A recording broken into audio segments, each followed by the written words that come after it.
hallo. Ich werde jetzt Deutsch sprechen. Danke, es war schon wieder ein wunderbarer Beitrag, wie alle, die wir heute gehört haben. Jeder einzelne Beitrag ist ein Puzzlestück im großen Bild des Lebens. So fühlt es sich für mich an. Ich möchte mich kurz vorstellen. Ich bin Christine Strasser. Ich lebe mit meinem Mann und unserer Tochter und einer immer weiter wachsenden Herzensfamilie in Velden im Süden Österreichs. Und wenn ich erzählen soll, wie meine spirituelle Reise begonnen hat, dann kann ich nur sagen, ich erinnere mich, dass ich als Kind immer in die Sterne geschaut habe, so wie das Annette vorher so schön gesagt hat, in die Sterne geschaut und gedacht, wow, wie kann ich das begreifen? Wie kann ich die Unendlichkeit des Lebens begreifen? Ich wollte sozusagen immer schon den Backstage-Bereich kennenlernen des Lebens. Ich wollte einfach wissen, wie das alles funktioniert, wer das alles dirigiert. Das hat mich immer fasziniert und ich habe dann, bin dann über Umwege, über ein Studium der Soziologie, habe ich meinen Mann kennengelernt und gleich damit meinen Seelenpartner. Und wir haben dann gemeinsam beschlossen, wir möchten nach dem Studium heiraten und nach Indien gehen, weil wir das Gefühl hatten, dort lernen wir das, was wir für unser Leben brauchen. Und so sind wir dann mit einem Hinflugticket ohne Rückflugpläne nach Indien geflogen und auch gleich eine Woche später in einem Ashram gelandet in Andhra Pradesh bei unserem Lehrer, Meister Sri Kaleshwar und haben dort ganz viel gelernt. 7 Jahre lang waren wir dort und haben alles Mögliche gelernt aus Palmblattbüchern, uraltes vedisches Wissen. Und es war eine sehr, sehr intensive Zeit, eine wunderschöne Zeit. Es gab dann auch viel zu verdauen, als wir zurückkamen. Das Ganze musste sich erst in unserem ganzen Energiesystem festsetzen, was wir dort erfahren hatten, welche Energien wir dort aufnehmen durften. Und als wir dann zurückkamen, haben wir unsere Tochter bekommen und haben begonnen, mit diesem Wissen zu arbeiten, haben einfach begonnen, weiterzugeben, was wir gelernt haben in Seminaren und haben dann schließlich einen Verein gegründet, den Verein für Herzensweisheit, Bewusstsein und Seelenkraft, weil wir gemerkt haben, wir brauchen eine Plattform, wo wir all das teilen können, wo wir mit Menschen gemeinsam diese Bewusstseinsarbeit machen können. Und unser Fokus war dabei immer die Gemeinschaft, das Gemeinsame, die Einheit, ganz besonders die Liebe. Es war uns immer wichtig, miteinander auf die schönste, liebevollste Art und Weise umzugehen und auch Menschen das Gefühl zu geben, wenn sie hierher kommen, an diesen Kraftplatz, in dem wir mittlerweile leben, dass sie aufgefangen sind, dass sie einfach sein dürfen, sein, so wie sie sind und geliebt und akzeptiert werden, so wie sie sind und in diesem Feld der Sicherheit, der Liebe, des Aufgenommenseins dann sich ihrer inneren Suche widmen können. Das heißt, dass zuerst einmal dieses Gefühl der Geborgenheit da ist und dann aufgrund dieses Gefühls die Sicherheit, ja, jetzt kann ich mich nach innen wenden, aber auch, wie die Jana so schön gesagt hat, ich kann mich zeigen.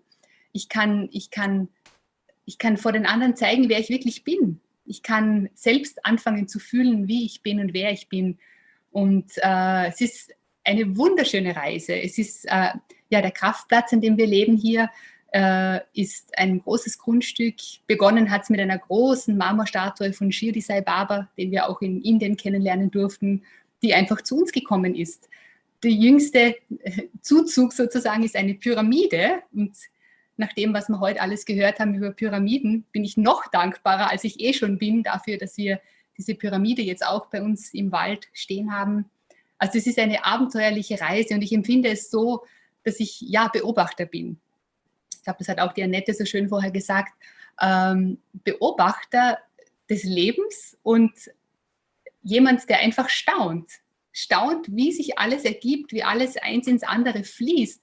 Und wenn ich manchmal zurückschaue, wie sich diese Teile, die Puzzleteile zusammensetzen, um ein großes Bild zu ergeben, dann macht mich das demütig und dankbar und gleichzeitig auch freudig. Es ist eine Freude, es ist so spannend, das Leben, diese Mystik des Lebens zu erfahren und mit anderen zu teilen und immer mehr die Seelenbeziehungen zu leben. Das ist mir so wichtig, die Herzens- und Seelenbeziehungen und zu spüren, dass immer mehr Einheit möglich ist. Dadurch, dass die Menschen auch bereit sind, an sich zu arbeiten.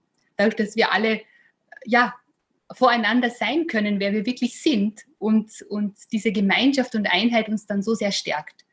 Und genauso empfinde ich heute diese Veranstaltung, dieses einander stärken, weil wir wissen, wow, es gibt so viel Schönes, so viel tolle Arbeit. Wir fühlen uns so miteinander verbunden und das potenziert sich. Es ist meine Erfahrung, dass ein Einzelner viel bewirken kann für sich, aber in einer Gruppe von Gleichgesinnten ist es um ein Vielfaches höher und schöner und berührender. Und auch das innere Wachstum ist dadurch beschleunigt. Ja, und was auch noch wichtig ist für mich, ist, dass die Musik und das Singen immer ein ganz, ganz großer Teil des Lebens war. In meinem, ja, seit ich ein Kind bin, wollte ich immer singen und dachte dann dazwischen, ich muss mich entscheiden zwischen Musik und Singen und dem spirituellen Weg. Habe aber in Indien dann Gott sei Dank erfahren, dass das natürlich zusammengehört, dass es ein Weg ist. Und ich durfte in Indien die Bhajans kennenlernen, die spirituellen Lieder, die mich sehr tief berührt haben, wo ich das Gefühl hatte, die gehen direkt in die Seele. Und seit dieser Zeit haben sie mich ja immer begleitet und waren mir immer treue Freunde, wenn ich das so ausdrücken darf. Und was wir mit unserer Stimme bewirken können, was unsere Stimme für uns bewirkt, ist für mich so großartig. Ich möchte jetzt nur ganz kurz ein Mantra nur einmal singen, weil ich empfinde, dass es jetzt genau hierher passt und dann den nächsten Sprecher ankündigen. Om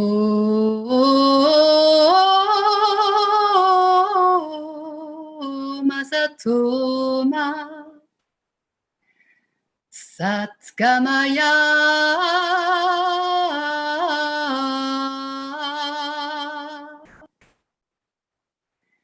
Tamasoma Jyotirgamaya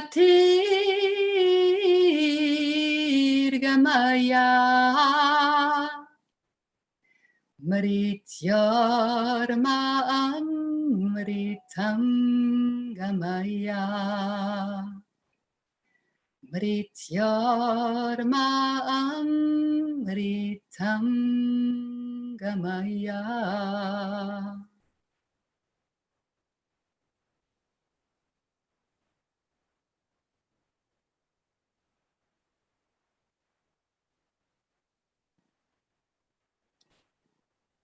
Wenn ich jetzt ankündigen darf, das ist mir eine ganz besondere Ehre und Freude, weil Dr. Newton Kondaveti hat uns begleitet, seit wir aus Indien zurückgekommen sind. Und er ist eine phänomenale Persönlichkeit. Er ist ein erleuchteter Meister, einer der besten Freunde, die man sich wünschen kann.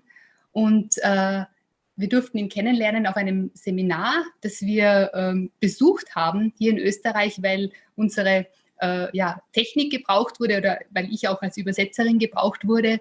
Und seit wir ihn getroffen haben und auch seine Frau Lakshmi, wussten wir möchten sie immer sehen. Wir möchten auch gern, dass das, was sie zu geben haben, ganz vielen Menschen zugänglich ist. Und deshalb haben wir immer jedes Jahr ein Seminar mit ihnen organisiert hier bei uns in Österreich. Dr. Newton und Lakshmi, ich kann sie gar nicht getrennt voneinander erwähnen, aber ich konzentriere mich natürlich jetzt auf Dr. Newton, ist ein Experte in so vielen Bereichen der spirituellen Wissenschaft. Ob es jetzt um Meditation geht, um Rückführungstherapie, Reinkarnation, Rebirthing, Atemtechnik, innere Kindarbeit, das Erforschen paranormaler Phänomene, Familienaufstellungen, Heilung. Er ist ja ausgebildeter Arzt, aber arbeitet sozusagen als Seelendoktor. Holistische Heilung, Motivationstrainer. Also die Liste lässt sich sehr, sehr lange fortsetzen. Und wichtig auch, er hat die Quantum Life University gegründet. Das ist ein riesengroßes Projekt in Indien in der Nähe von Hyderabad, wo das Wissen, das gesamte große spirituelle Wissen dieses Planeten der Menschheit zur Verfügung gestellt werden soll. Das heißt, Newton und Lakshmi haben wirklich diese Mission, Wissen zu sammeln und weiterzugeben. Und das Schöne ist, dass Newton ein leuchtendes Beispiel dafür ist, Wissen nicht nur zu lehren, sondern zu leben. Alles, was er lehrt, hat er selbst erfahren. Er lebt das alles, was er gelernt hat, und er ist zugänglich. Das heißt, ihn zu treffen, heißt einen hohen, realisierten Meister zu treffen, der gleichzeitig ein Freund ist, mit dem ich über alles plaudern kann. Und er gibt uns dadurch die Möglichkeit, Zugang zu bekommen zu dieser hohen Ebene und zu wissen, okay, wir alle können das schaffen. Wir alle können uns weiterentwickeln und gleichzeitig das Leben genießen. So wie auch Patriji vorher gesagt, das Leben zu genießen. Es ist so wunderschön. Und diese Freude, die Neugier am Leben, diesen Humor, den lebt auch Dr. Newton ganz, ganz stark. Und er hat ein ganz interessantes Thema heute, und zwar das Thema der Heilung von Kindheitstraumata. Ein sehr, sehr wichtiges Thema. Das heißt, ich werde es auf Deutsch übersetzen. Und jetzt gebe ich das Wort an ihn. Newton, I am so happy to see you here today and to give the word to you and to have the honor to translate again for you. One more time. Oh, that's wonderful, Christine. Thank you. It's wonderful. Nice to see you. And wonderful, Patri sir, to see you. Namaste, Baba. Really nice. Namaste, sir. So friends, today's topic that I have chosen is healing the childhood traumas and renewing the self. That's the topic. Also das Thema heute, die Kindheitstraumata zu heilen und das eigene Selbst zu erneuern. And part of this this topic, why I chose is this also what I have experienced in my life. Er hat dieses Thema gewählt, weil das auch das ist, was er in seinem Leben erfahren hat. I carried a lot of conditioning, a lot of pain from my childhood, and I used some tools, and then I could come out of them. Er hat sehr viel Konditionierungen und Schmerz aus seiner Kindheit in sich getragen und dann Werkzeuge gefunden, die ihm geholfen haben, rauszukommen aus diesem Schmerz, ihn zu überwinden. And when I have come across Patri sir, he taught me meditation. So it's like going back home when I learned meditation. Und er hat dann von Patriji Meditation gelernt und es war für ihn wie ein Nachhausekommen, als er begonnen hat zu meditieren. And with the help of meditation, I started self-healing, healing my layers of pain and a lot of conditioning that I carried from childhood. Durch die Meditation konnte er dann die verschiedenen Schichten des Schmerzes heilen und eben diese Kindheitserlebnisse und Traumata auflösen. So before I began my journey in meditation, so I was having many defenses in me. I was not really living my life. I was very fearing life. I used to be inauthentic. I used to wear a lot of masks. Bevor er dann seine Reise begonnen hat mit der Meditation, war er nicht sehr authentisch in seinem Leben. Er hatte sehr viele Masken auf, hat sehr viel Angst gehabt und konnte nicht wirklich sein Leben frei leben. It took me many years in this journey. So I started peeling layers and layers. So all these layers started dropping down and I could find myself. Es hat dann ein paar Jahre gedauert. Es hat dann ein paar Jahre gedauert, bis er dann sein wirkliches Selbst finden konnte und Schicht für Schicht wurde durch die Meditation heruntergeschält, bis sein wahres Selbst zum Vorschein kam.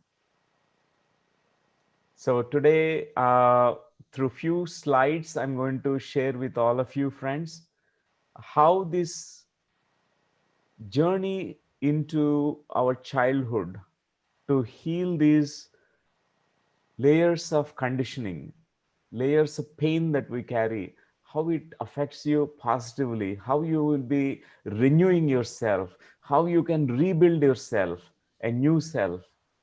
Wir werden jetzt einige Bilder sehen, also eine PowerPoint-Präsentation, wo auch einfach das ums Thema geht, wie kann ich diese Wunden heilen und vor allem, was es dann für uns bewirkt, wie wir uns selbst erneuern können, heilen können, zu unserem freudvollen Selbst finden können.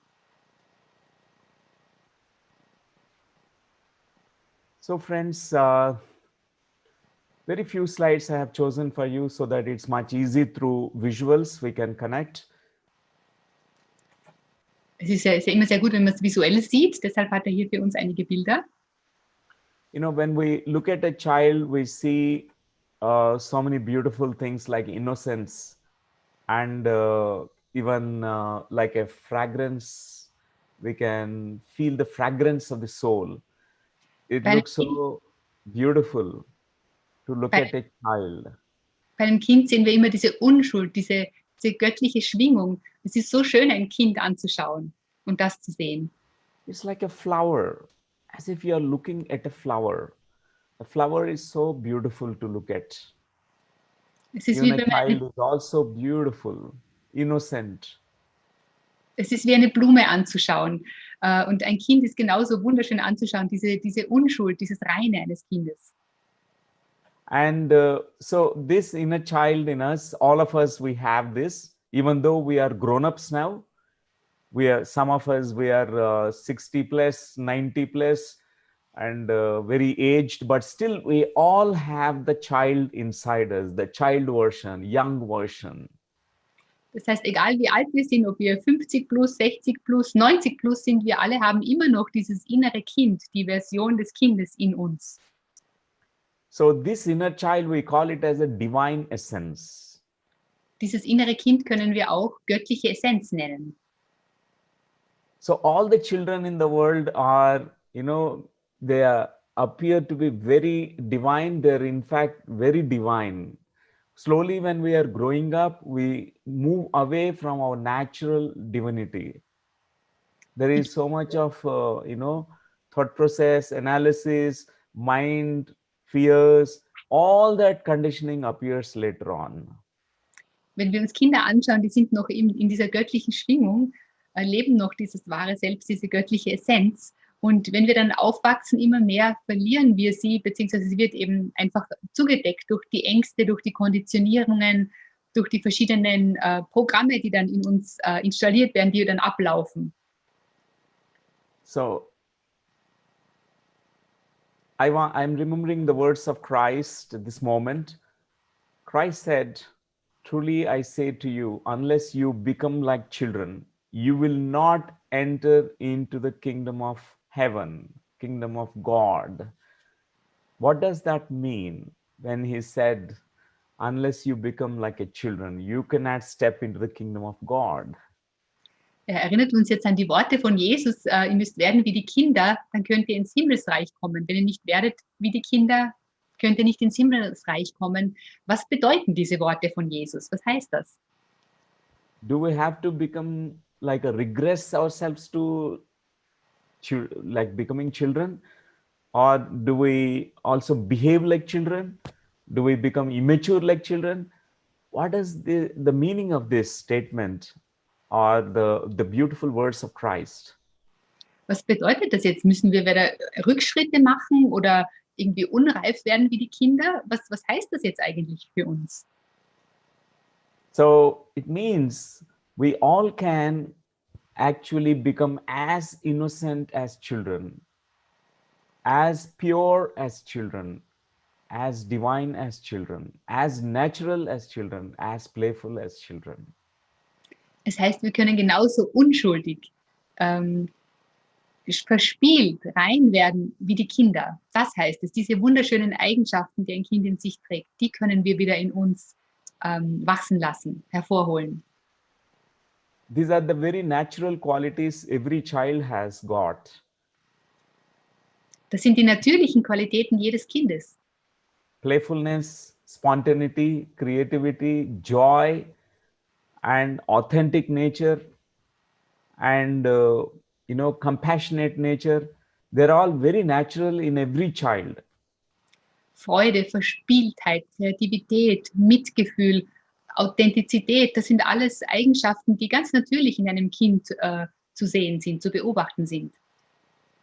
That's why we say that children are gods, because they really are gods. We were there in that godhood when we were children. But only thing is, when we started growing up, slowly we lost those precious qualities which we had. Deshalb sagen wir, Kinder sind wie Gott, sind Götter. Wir alle waren in dieser Energie, in dieser göttlichen Energie und haben es einfach mit der Zeit dann nicht verloren, aber es wurde eben verdeckt dann durch all das, was wir uns angeeignet haben. There are many traumas, situations, circumstances a child goes through. Because of that, the child slowly loses this divine essence. We start developing many layers of conditioning around us.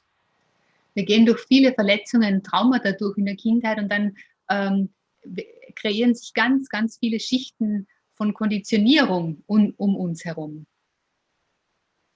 So friends, what kind of traumas a child may go through when they were growing up? Welche Traumata kann ein Kind erleben, während es aufwächst? Some of the families, parents are very violent, very abusive. Sometimes because they're in frustration, they are very angry parents. Sometimes they're going through their own challenges. Sometimes they express it on a child. They beat the child, they scold the child. Manchmal gibt es Eltern, die sehr durch ihre eigenen Blockaden gehen, sehr ärgerlich sind, frustriert sind, im Stress sind und das dann an den Kindern auslassen, sie auf die Art missbrauchen, sich vielleicht schlagen. Or some parents are so busy, they neglect the children. They are in the workplace, they don't have time for a child. And the child feels it's really painful. It is really traumatic. Though it is not a direct trauma, it is an indirect trauma. Und es gibt auch die Möglichkeit, dass zum Beispiel Eltern einfach sehr beschäftigt sind mit ihrem Leben und die Kinder vernachlässigen. Und das Kind sich dann vernachlässigt fühlt und das kann ein indirektes Trauma hervorrufen in einem Kind, dass die Eltern keine Zeit haben. So friends, there are many circumstance situations in every family. So sometimes a child will be affected because of these traumas. Es gibt eben unterschiedliche Konstellationen, aber eben Kinder können durch solche Traumata dann sehr stark betroffen sein. And there are different types of family systems because all the families, they're very unique and very, very special. They're very different. Es gibt unterschiedliche Familiensysteme. Jedes einzelne Familiensystem ist sehr einzigartig und verschieden. Certain families are very secretive families. They are not open families. There are no communication at all in the families. Manche sind sehr geheimniskrämerisch, da gibt es keine offene Konversation innerhalb der Familie. Certain families are very rigid. There are like authoritarian, bossy parents and who are very strict on a child and punish and when the child is not behaving well. And they really are very, very rigid parents. Es gibt auch sehr rigide, sehr, sehr strenge Eltern, sehr autoritäre Eltern, die das Kind dann bestrafen, wenn es nicht genau das macht, was von ihm erwartet wird. And certain families, they are in their own emotional stuff. They're not available to a child. Emotionally not available to a child. Manche Eltern sind emotional auch nicht fürs Kind da, wenn sie durch ihre eigenen emotionalen Geschichten durchgehen und dann einfach nicht für das Kind da auf der emotionalen Ebene. A mother and father, they carried their own wounds of the past and they're still processing. They're not available fully to the child. Wenn Mutter und Vater immer noch ihre eigenen Wunden der Vergangenheit in sich tragen, dann sind sie nicht wirklich für das Kind da. Sie können es nicht. So we find different types of families where a child is exposed to different kinds of conditions, situations, circumstances. Es gibt ganz unterschiedliche Familien und Kinder werden ganz unterschiedlichen Umständen und Situationen ausgesetzt. So the child generally carries many ways to deal with this kind of tough situations in their life, like tough situations, whatever I mentioned so far. Und das Kind entwickelt seine ganz eigenen Mechanismen und Werkzeuge, wie es mit diesen Situationen umgehen kann, die für es sehr schwer zu ertragen sind. So it develops as a pain layer around them. Es entwickelt eine Art Schmerzschicht rund um sich herum. But it's very difficult. If there is pain, they can't survive. They can't continue their life. Aber wenn es immer Schmerz gibt, können sie mit ihrem Leben nicht auf die gleiche Weise weitermachen, wie es sonst möglich wäre. So in order to not to experience the pain, the child has to form different defense mechanisms. The child numbs himself or herself Um jetzt mit diesem Schmerz umgehen zu können, muss das Kind den Schmerz betäuben, auf irgendeine Art und Weise, um ihn nicht mehr zu spüren. Certain children, they form certain defense protection mechanisms. So in order to survive the trauma. Es gibt dann Schutz- oder Verteidigungsmechanismen, die das Kind aufbaut. So all of us, we could survive because we also have certain protection mechanisms that we have made, and then we could survive through all the trauma, like all that conditioning. Und wir alle haben solche Mechanismen und Schichten aufgebaut, um einfach mit dem Schmerz und den Traumata der Kindheit umgehen zu können. So there are masks also that we wear. Many masks we wear. Es gibt auch viele Masken, die wir tragen. Like a child, in order to survive in a family who is very rigid, he has to, or she has to behave like a pleasing manner. We wear a mask of pleasing mask. We start pleasing people. Though it is very painful inside, we don't show our tears. We only smile and we only please mama and papa. All that we do. Wenn zum Beispiel ein Kind in einer sehr strengen Familie aufwächst, dann kann es sein, dass es die Maske eines Menschen trägt, der ständig es anderen recht machen will. Das Kind lächelt, ist die ganze Zeit nett und höflich. Er hat eigentlich innerlich den Schmerz, aber möchte einfach Mutter und Vater glücklich machen und schauen, dass alles passt und trägt diese Maske. So these are masks helped us, these defense mechanisms helped us to grow into the adulthood. Und diese Masken haben uns halt geholfen, erwachsen zu werden, den Schmerz nicht zu spüren.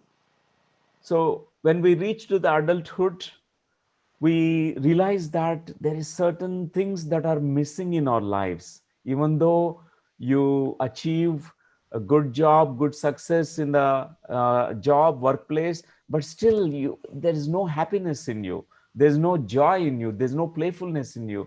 You are not spontaneous and creative like a once upon a time you were like that when you were a child. Wir können dann zwar sehr viel erreichen und sehr viel schaffen in unserem Leben, aber es fehlt die Freude, die Spontaneität, die Kreativität, der Enthusiasmus am Leben, die Verspieltheit, das, was Kinder erfahren, das, wie Kinder die Welt wahrnehmen und sehen und erleben. Instead, you carry so much fear. A lot of fear is there in you. You are living every moment fearfully. You are trying to protect yourself. You are not fully available to life. You are not fully participating in life. There's no joy in you because something vital is missing in you. Das heißt, wir sind dann voller Angst und wir können nicht wirklich am Leben teilhaben. Wir können das Leben nicht wirklich genießen, weil irgendetwas in uns fehlt. And friends, what are those needs of a child? I'm going to initially share about this model of Maslow's hierarchy model, a psychologist. Maybe I will switch off these slides for a while and then I will share again these slides. So this psychologist, he had understood that every human being had needs and the hierarchical, from the very basic physiological needs to the top of the pyramid, you have the self-actualization needs. So there are different needs that we all have got. Es gibt eine unterschiedliche Hierarchie in den Bedürfnissen, die wir haben. Die verschiedenen, zum Beispiel die Basisbedürfnisse, dass wir Essen zu trinken haben, die körperlichen Bedürfnisse bis hin zur Selbstrealisierung, dass wir uns selbst realisieren. Das sind unterschiedliche Bedürfnisse, die abgedeckt werden müssen. So we all have needs. When we were children, the very first need of us is, the physiological. The mother and father need to hold us in their arms and feed us. We can't go and when we are hungry and open the refrigerator and eat whatever that, when we hungry, we want to drink milk and eat food. We can't do that. A mother is needed. Mom gives her breast milk to us. She feeds us. Whenever we are hungry, we cry. we show that indication. Mother knows the language of the child, and that's how this need is fulfilled. Das heißt, dass das Basisbedürfnis, das Wichtigste ist als Kind, als Baby, als Neugeborenes, dass wir gehalten werden, dass wir umarmt werden, dass wir den Körperkontakt haben mit Mutter und Vater. Und dann natürlich, dass wir gestillt werden, dass wir die Muttermilch bekommen, weil wir können in diesem Alter nicht einfach zum Kühlschrank gehen und uns irgendetwas nehmen, was wir brauchen. Wir können nicht gehen, wir können nicht selbst uns zu essen holen. Deshalb sind wir wirklich angewiesen darauf, die kleinen Babys weinen, die Mutter weiß genau, was das Kind braucht und kann so diese Basisbedürfnisse auch stillen. And we feel so safe when we are in the arms of the mother, when she's holding us. We feel so safe. We recognize our mothers because we were inside her womb space for 9 months. We immediately connect to her. Very first moment after we are born, we are taking the breast milk of our mothers, and then we recognize her. We know her touch. We feel so safe. Und wir fühlen uns so sicher in den Armen der Mutter. Wir waren 9 Monate in ihrem Bauch, in ihrer Gebärmutter. Wir kennen sie, und wenn wir dann geboren werden und das erste Mal an ihrer Brust trinken, dann erkennen wir sie wieder. Wir spüren die Berührung der Mutter und wir erkennen sie. Und wir fühlen uns so sicher. In certain circumstances, when mother is, not well, she is hospitalized. After delivery of the child, the mother was not in a good condition. The baby born was kept in a incubator or away from the mother for a while. What happens to this child? Was passiert jetzt, wenn aus irgendwelchen Umständen heraus das Kind, das Neugeborene, von der Mutter getrennt wird? Wenn es zum Beispiel in einen Brutkasten muss oder wenn es der Mutter nicht gut geht nach der Geburt und sie ins Krankenhaus muss, in einen anderen Raum, was passiert dann mit so einem Neugeborenen? So the child will receive feeding. Nurse or some aunt or someone else will feed the baby, but they feel they can't recognize that touch. They don't have the contact yet with the mother. So they feel unsafe. There is anxiousness that builds up. Das heißt, das Kind erkennt nicht, wenn es auch von jemand anderem nicht gestillt wird oder zu essen bekommt, zu trinken bekommt oder gehalten wird, es ist nicht die eigene Mutter. Das heißt, es erkennt nicht die Berührung. Es fühlt sich nicht mehr sicher. And many of the people, when they are, kept away, they were separated from the mom, and during the birth process, or in the first any 5 years to 6 years time period, they were kept away. They were sent to grandmother's place, and mother was busy for a few months or a year. And what happens is there is separation anxiety that is developed. It's a very traumatic experience for a child. Und so eine Trennung ist eine sehr traumatische Erfahrung für ein Kind. Es ist aber auch so, dass in diesen ersten 5, 6, 7 Jahren im Leben eines Kindes, wenn es für längere Zeitperioden irgendwo anders lebt, bei der Großmutter oder irgendwo anders hingeschickt wird, weg von den Eltern, weg von der Mutter, dann entstehen starke Trennungsängste bei diesen Menschen, in diesem Kind. So what we receive when we were little children, little babies, is so important because it forms the very foundation for the growth of every child. Was wir bekommen als Neugeborene, als Säuglinge, ist so, so wichtig, weil es die Basis ist für unser gesamtes Leben. Because I keep meeting a lot of people, I do a lot of counseling work. So I recognize these patterns of anxiousness, fear, and certain patterns which are emerging from their childhood.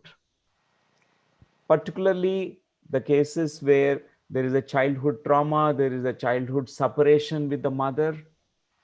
Newton trifft sehr viele Menschen auf seinen Reisen, die so eine Angst in sich tragen, die daher kommt, dass sie eben getrennt wurden als Säuglinge, als Kinder von ihrer Mutter. So bonding with the mother is a very important need for every child. Diese starke Verbindung zu haben zur Mutter ist ein ganz großes Grundbedürfnis für jedes Kind. And there are other needs also, safety needs and self-esteem needs, need for love, need for appreciation and approval. Es gibt auch andere Bedürfnisse, die den Selbstwert betreffen, dass man angesehen wird, dass einem zugestimmt wird, dass man unterstützt wird, so wie man ist, was man macht, was den Selbstwert eben dann fördert. So it was structured by this psychologist, a beautiful way. I'm going to show you this now, the slides again.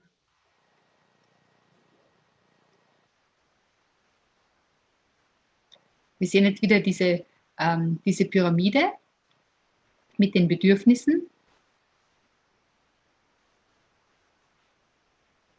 von Maslow. See this pyramid where all these needs are mentioned: physiological, safety, love, belonging, esteem, accomplishment, and finally is the self-actualization, achieving one's potential. Das heißt, es geht wirklich von diesen verschiedenen Basisbedürfnissen, den physiologischen, der Sicherheit, der Liebe, der Dazugehörigkeit, dem Selbstwert oder etwas auch zu erreichen, zu schaffen, bis hin zur Selbsterkenntnis und dahin das eigene Potenzial auch erreichen zu können. So these are very basic, important needs that need to be fulfilled for every child. Das sind ganz wichtige Bedürfnisse, die jedes Kind hat und die eben erfüllt werden sollten. So we can understand that for every child, there are dependency needs and growth needs. Es gibt für jedes Kind einerseits Abhängigkeitsbedürfnisse und Wachstumsbedürfnisse. Like dependency needs are the most of the time they become deficient for every child. They're not coming and they're not really fulfilled for most of the children. Bei den meisten Kindern werden diese Abhängigkeitsbedürfnisse nicht befriedigt. Like dependency deficiency needs are particularly about the mother's hugs, mother's touch, bonding with the mother, and safe feeling with the mother, feeling safe, and where you are loved for who you are, accepted for who you are, and all of them is dependency needs. Also damit ist gemeint, das sind diese Bedürfnisse, dass man eben berührt wird, geliebt wird, anerkannt wird, dass man eben diese Sicherheit spürt, diese Liebe der Mutter. So after that, you have the growth needs. Sorry, Like, you said before they are not met usually, or they are met usually, the dependency needs? Mostly not met. Okay. Mostly not met. Correctly. Yeah. Okay, sorry, thank you. Because I, from my experience, I know that my needs are not met. And I have met so many people. I ask this question about their childhood, and they report me back what happened in their childhood, whether all these needs are fulfilled for you or not. I question them. Very few, the lucky few people, they say that yes, my mom was available to me, my dad was also available to me, all these needs are fulfilled for me. Das heißt, es ist wirklich so, wie ich es auch ursprünglich verstanden habe, dass die meistens nicht erfüllt werden, diese Basisbedürfnisse, weil er hat sehr, sehr viele Menschen befragt dazu und die wenigsten Glücklichen haben gesagt, ja, meine Mutter, mein Vater waren wirklich da für mich und haben mir diese Sicherheit und Liebe und Umarmung und alles gegeben. Das heißt, die meisten bekommen das nicht in dem Ausmaß, in dem sie es brauchen würden. Thank you. So these dependency needs forms the foundation for every child. And then also we have growth needs about that. And these growth needs also very essential, like self-esteem, appreciation, and encouragement to a child. All these are growth needs. Dann gibt es noch die Wachstumsbedürfnisse, dass man eben ermutigt wird, dass man ermuntert wird, geschätzt wird. Das brauchen wir alles für unser Wachstum und das kommt nach diesen ersten Grundbedürfnissen. Also vielleicht einfach noch einmal das zusammenzufassen, dass diese unterschiedlichen Bedürfnisse wirklich von der Geburt weg in diesen Basisbedürfnissen zuerst sich zeigen, in denen man eben natürlich zu essen bekommt und ganz wichtig auch diese Umarmungen, diese Sicherheit verspürt, diese Verbindung zur Mutter. Und dann braucht man aber auch die Ermutigung, die Ermunterung, man braucht Zuspruch, man braucht das, dass die Eltern an einen glauben, sagen, ja, du schaffst das, du machst das schon, dass man sich dann weiterentwickelt und einen Selbstwert entwickeln kann, dass man sich ermutigt fühlt, weiterzugehen und weiterzumachen. Und in dieser Pyramide, die wir gesehen haben, gibt es eben dann verschiedene Bedürfnisse, die je nach der Phase der Kindheit an Bedeutung gewinnen. Das heißt, je nach Alter sind verschiedene Bedürfnisse sehr wichtig. Und was ich in der Vergangenheit lernen durfte von Newton, ist eben wirklich, dass es sehr selten ist, dass ein Kind all diese Bedürfnisse befriedigen kann in seiner Kindheit. Das heißt, es ist meistens so, dass irgendetwas fehlt und das wirkt sich dann auch auf unser Leben aus und wird auch abgespeichert und wir haben dann eben einen Mechanismus, wie wir damit umgehen können, eine Hilfe sozusagen, eine Krücke, wie wir halt trotzdem weitergehen können und die gilt es dann mit der Zeit zu heilen, um wirklich frei sein zu können. Diese Traumata bleiben in uns, sind Blockaden in uns, die verhindern, dass wir wirklich am Leben so teilnehmen können wie eben ein Kind. Dass wir wirklich Kinder sein können und das Leben auch auf die Art genießen können. Frei und glücklich und erfinderisch und das Leben erforschen. Diesen Enthusiasmus, diese Freude, diese Neugierde am Leben. Das ist etwas, was wir eben wieder zurückgewinnen sollen durch die Heilung dieser Kindheitswunden. Und das ist es, was eben Dr. Newton und Dr. Lakshmi so wunderbar lehren und was für alle von uns so wichtig ist. Ich habe erfahren für mich selbst, dass es die Basis ist. Die Basis dafür, dass wir auch auf unserem spirituellen Weg weiterkommen. Weil wir oft dann versuchen, uns ja irgendwie in uns schöne Gefühle zu erzeugen, schöne Erlebnisse und es oft einfach eine Ausflucht ist, um einen gewissen Schmerz in uns nicht spüren zu müssen. Und es gibt aber wunderbare Methoden, wunderbare Werkzeuge, um diese Schmerzen zu heilen und diese Traumata zu heilen. Und ist der Dr. Newton sicher einer der weltbekanntesten Experten und Meister darin. Ich hoffe, dass er bald wieder kommt und weiterspricht. Sonst werde ich in der Zwischenzeit einfach weiter erzählen von dem, was ich bis jetzt lernen durfte auf diesem Gebiet von ihm. Es ist immer wieder faszinierend zu sehen, wie sich ein Mensch dann verändert, in dem Moment, wo er sich einem Schmerz oder einer Angst widerstellt und sie dann aber gleichzeitig auch auflösen darf. Wie sehr das Leben sich zum Positiven verändert. Und wenn man dafür bereit ist, wie schnell es sich auch wie schnell das auch gehen kann. Das heißt, wir brauchen nicht zu glauben, dass wir da jetzt jahrelang an uns arbeiten müssen, weil ich glaube, wir leben auch in einer Zeit, wo alles sehr, sehr schnell gehen kann, wenn wir dafür bereit sind und mit gewissen Techniken wirklich wunderbare Ergebnisse erzielen können. Das heißt, ich werde jetzt einfach noch ein bisschen weiter erzählen. Ich hoffe, er kommt noch einmal zu uns zurück, Dr. Newton. Wir werden schauen, wir werden noch ein bisschen warten auf ihn. Ein bisschen Zeit haben wir noch. Also eigentlich gibt es, von den Methoden her, haben wir sehr, sehr viele verschiedene Techniken gelernt von Dr. Newton und Dr. Lakshmi. Familienaufstellungen war eine Technik, die unglaublich wirkungsvoll war, vor allem auch, wenn es von Menschen geleitet wird, die erkennen, die das Feld sehen, in dem sich das abspielt und die dann wirklich auch ganz gezielt das anleiten können. Das ist eine wunderbare Methode. Oder natürlich auch wirklich Meditation, auch ganz bestimmte Meditation, sich bewusst zu machen, was das innere Kind eigentlich ist. Das heißt, diese Meditationen, die geführten Meditationen, die uns auch wieder mit unserem inneren Kind verbinden. Und das Schöne, was ich da lernen durfte von Newton, ist, dass wir wirklich wieder Eltern für unser eigenes inneres Kind werden können. Das heißt, wir wir glauben, ja, ich hatte das nicht als Kind, mir fehlt dieses und jenes, das ist ja die Vergangenheit, ich kann es nicht mehr ändern, das stimmt nicht. Ich kann für mich selbst, für mein inneres Kind Mutter und Vater werden. Und ich kann dem inneren Kind in mir all das schenken, all das geben, was es vermisst hat, was es braucht. Das heißt, ich kann ihm die Liebe, das Vertrauen geben. Und ich gehe da wirklich eine Verpflichtung dann auch ein, wie ein Elternteil fürs Kind, für mein inneres Kind, für mein inneres Wesen. Ich sage, ich bin jetzt für dich da, du kannst dich sicher fühlen. Und ich gebe mir selbst dann, meinem inneren Kind, die Liebe, das Vertrauen, die Wertschätzung, die Ermunterung. Und ich fange an, wirklich an mich zu glauben, an mein eigenes inneres Kind. Das ist sehr, sehr spannend. Und ich sehe da gerade ein wunderschönes Kommentar. Es ist nie zu spät, von Jana, danke, es ist nie zu spät, eine schöne Kindheit zu haben. Genau das ist es.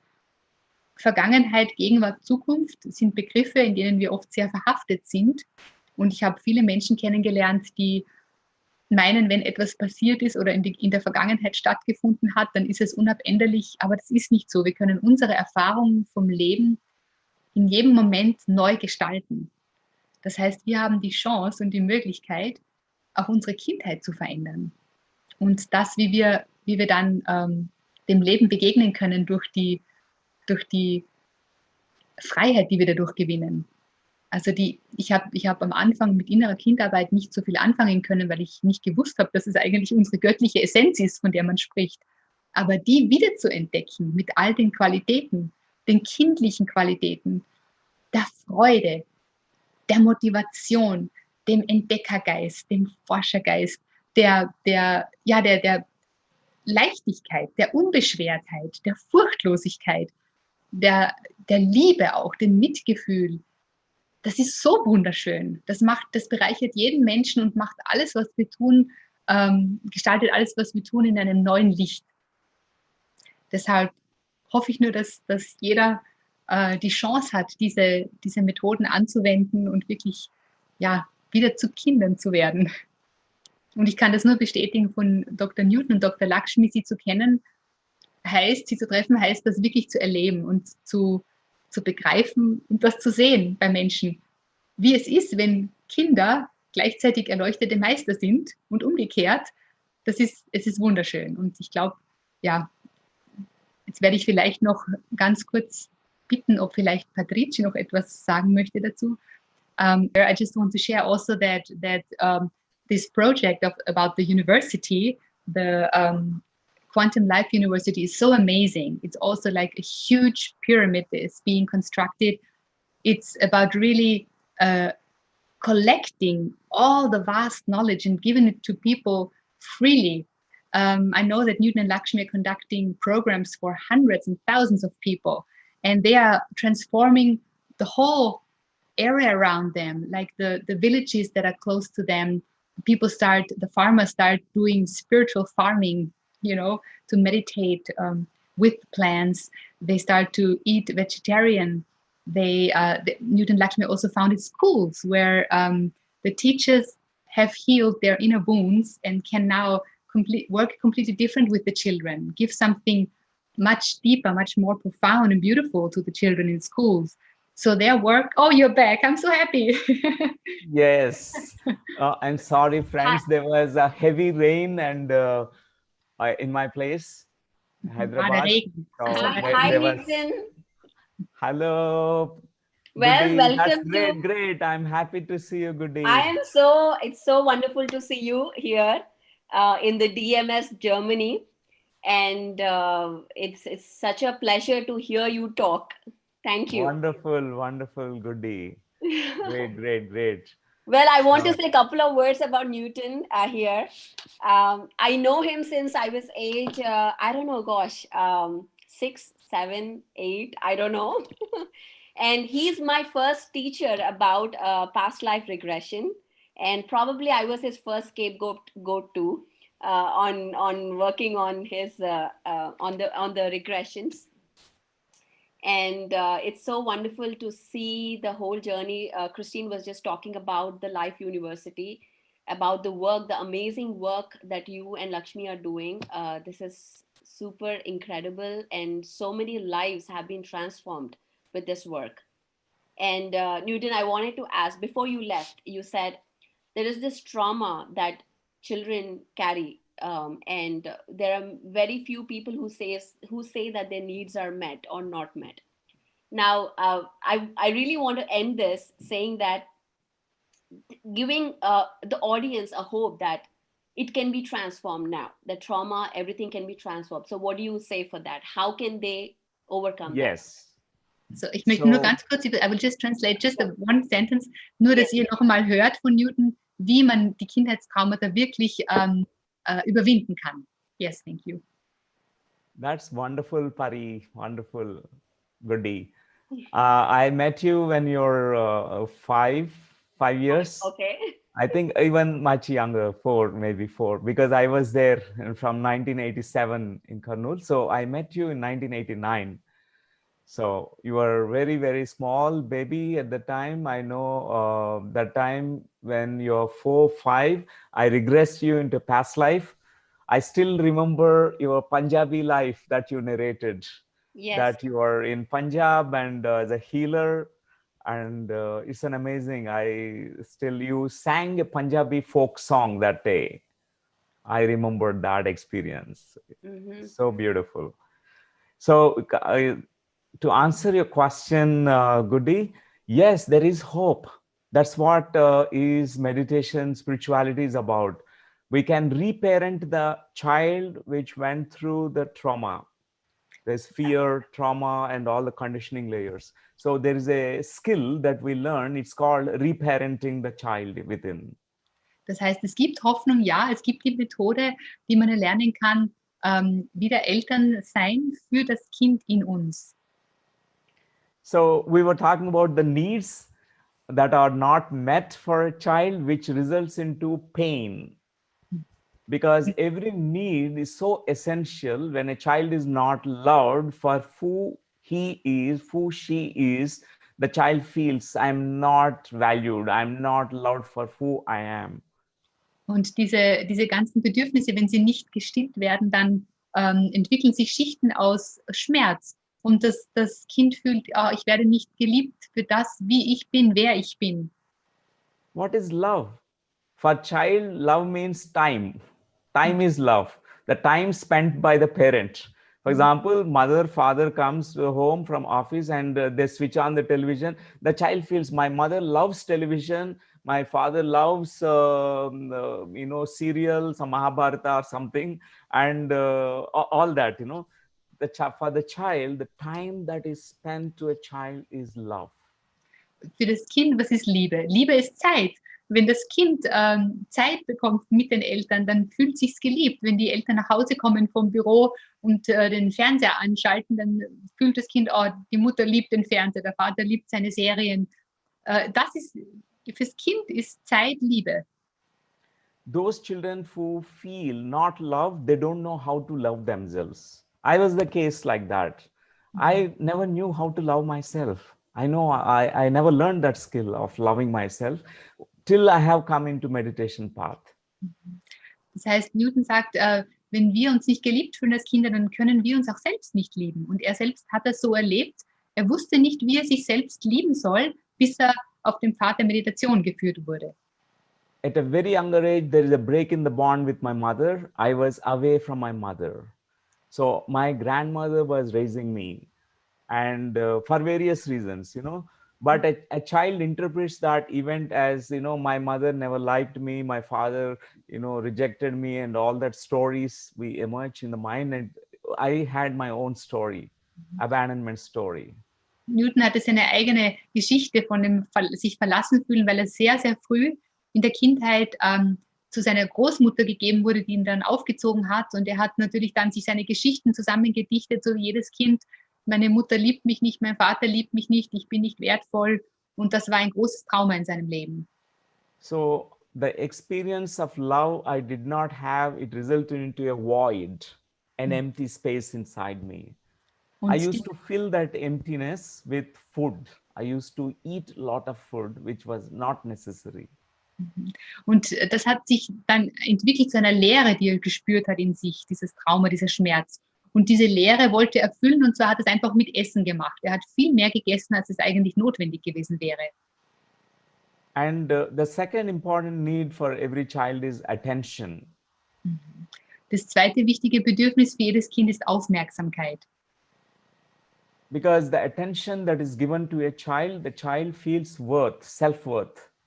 With Durch die attention given to the child feels, I am worthy of the parental attention.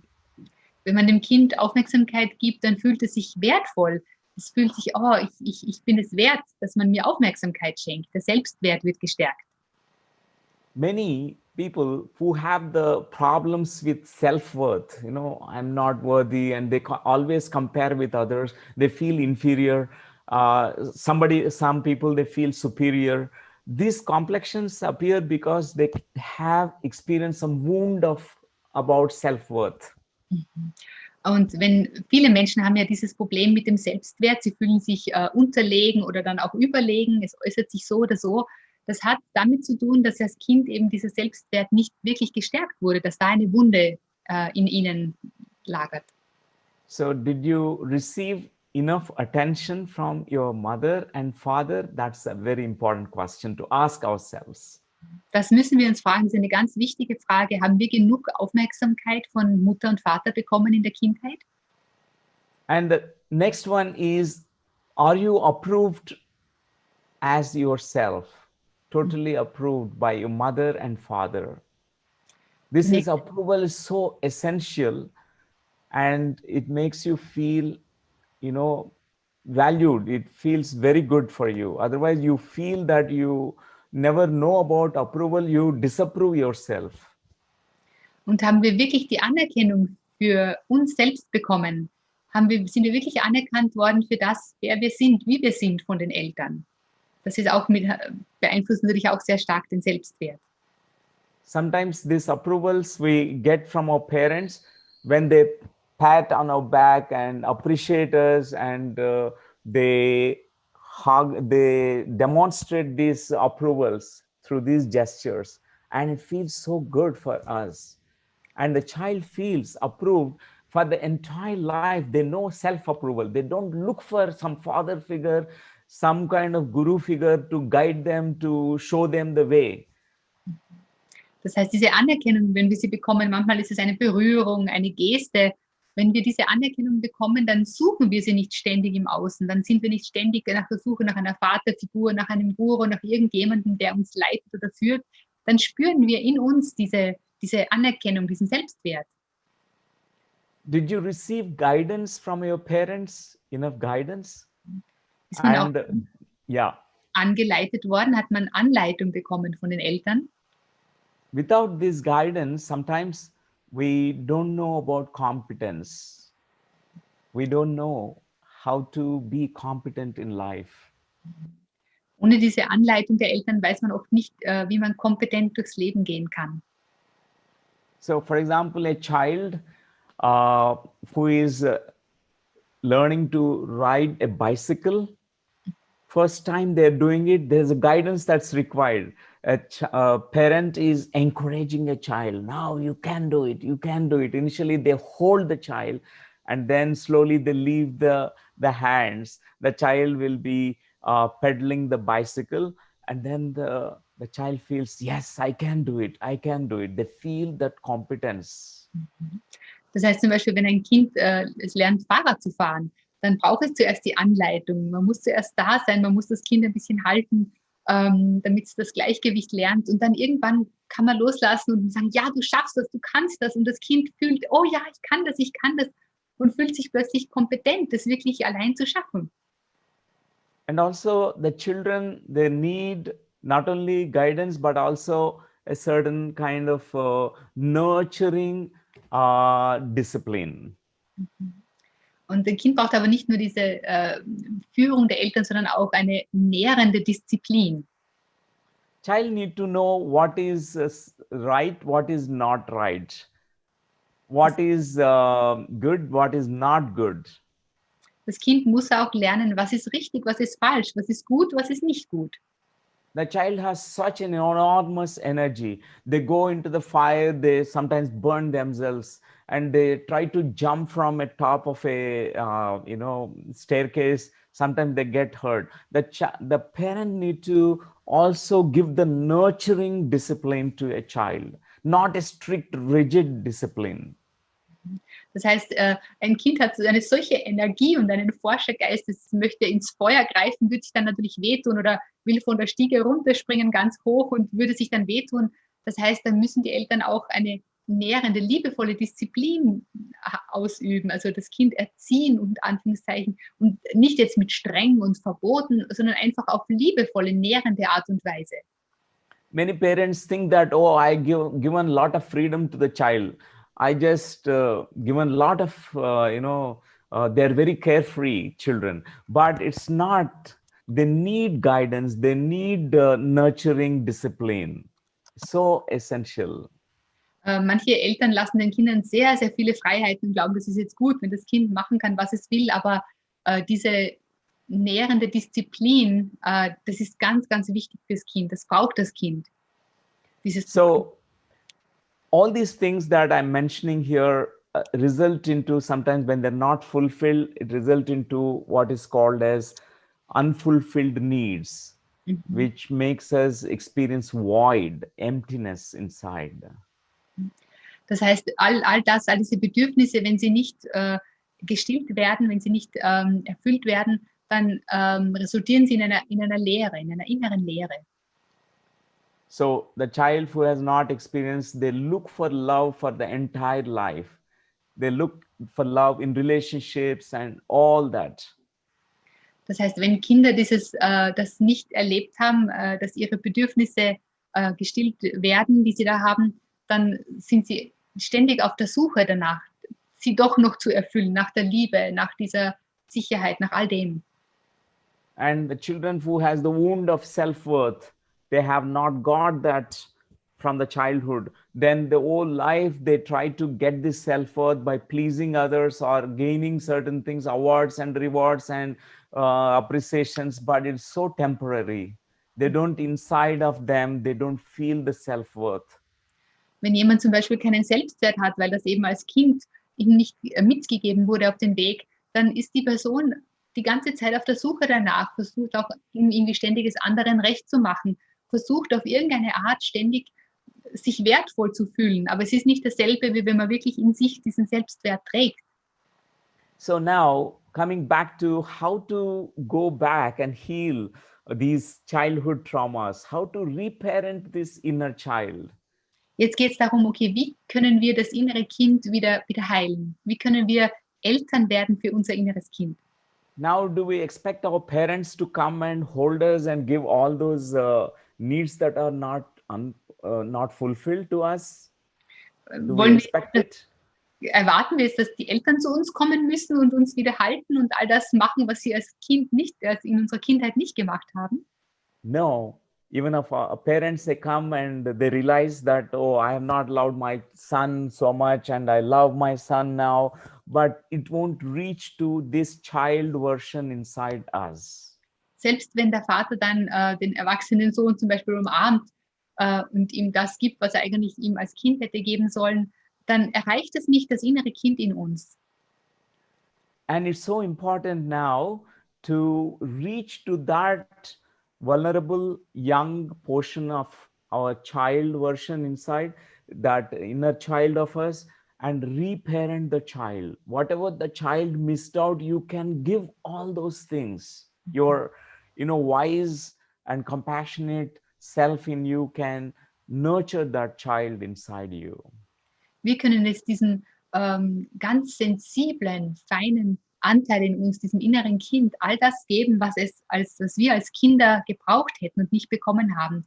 Das weise, kompetente, höhere Selbst von uns, das wir jetzt sind, kann sich um dieses kleine, verwundbare Wesen, das innere Kind, kümmern und ihm all das geben, was es braucht. And there is hope, friends, all of us. It's not that childhood trauma, some sexual abuse happened and it's irreparable. We never can heal it. Yes, you can heal it. in your meditation, reach to that place within you where you find your inner child, have an inner dialogue, and with this kind of beautiful words that you can converse with your inner child, the child heals. Ja, es gibt Hoffnung, Freunde. Es ist wirklich so, auch wenn man ganz schlimme Traumata erlebt hat, zum Beispiel sexuellen Missbrauch. Es ist nicht so, dass das irreparabel ist und dass man da nichts mehr machen kann, sondern man kann in Dialog treten mit dem inneren Kind. Man kann eine Konversation haben. Man kann wirklich schauen, was braucht das Kind und ihm dann all das geben. Das ist möglich, das ist eine wunderbare Technik und man kann das überwinden, dieses Trauma. And I'm happy today to be with all of you. And I thank all of you for being there, dear friends. And thank you, Christine, for the translation. I'm happy to see you.